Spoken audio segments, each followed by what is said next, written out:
Welcome back to the channel and welcome back to another quick pick prediction video. In this video, I'll be predicting a featherweight bout in Bellator between Yves Landu versus Jonas Bilharinho. And how do I feel about this one right here? Is I'm going to go low confidence Jonas Bilharinho to beat Yves Landu. And yeah, I feel like this is a good match for Yves. I'm not Yves Landu, for Bilharinho. Yves Landu, he's got like a shorter, well, 5'9" at 45 really ain't that short, but it's his weight. I feel like he's shorter than 5'9". I don't feel like he ever looked the biggest. I feel like he always like a little short ball. But yeah, Jonas Bilharinho will be the longer fighter. I think he's the more dynamic striker. I feel like Yves Landu is like, I feel like everything he do is he's kind of like a explosive ball. Like his striking, I feel like it's so polished. I feel like he just come with a lot of heat, a lot of power, and a lot of explosion. But I feel like he, like, as far as when you settle down, I feel like he really have no good jab. You don't have no good teeth. It's all like about exploding and covering distance and hitting you basically as fast and hard as he can. That's what I feel like he does. And I feel like his grappling, like, it's no sloppy scrub off the street, but I feel like definitely use a lot of muscle in his grappling exchanges.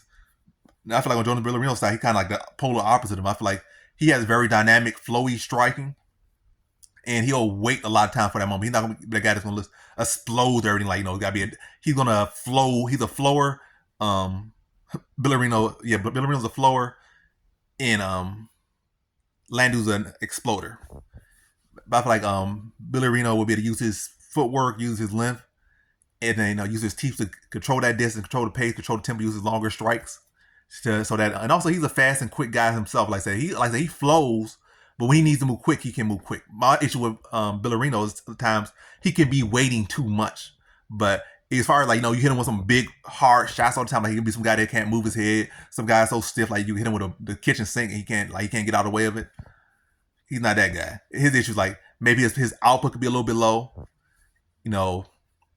and his urgency could be a little bit like, even his fight, with Contender fight, why he did in the UFC, it was like a spectacular finish, but it was like almost like he was losing the fight. Kenny Kawhi, like, he could have did more to be winning those rounds and making them clear, but it really almost seemed like he was going to lose the decision if he didn't get that like dynamic finish that he did, and it was like coming down to like what final minute, and he was able to land that flashy kick, like that spinning heel kick to the dome, and then that was able to end the fight, in dynamic fashion. But at sometimes he could be too passive. But I feel like with that height, length, footwork, and the fact that Yves Landu really, it's not really like Yves Landu out there looking to point you. He's looking to destroy you. So I feel that's going to wake him up. And when he sees this guy coming with that, that's going to wake up his countering this game. So it's not like he's fighting a guy who's jab, do like this, two to the body. He's not dealing with that guy. He's dealing with a guy that's going to look to, he's looking to hurt. So when that type of style, counter strikers wake up against those guys, because those guys are going to be looking to hurt them. So when you're giving them that red, they see that red and they're able to counter it.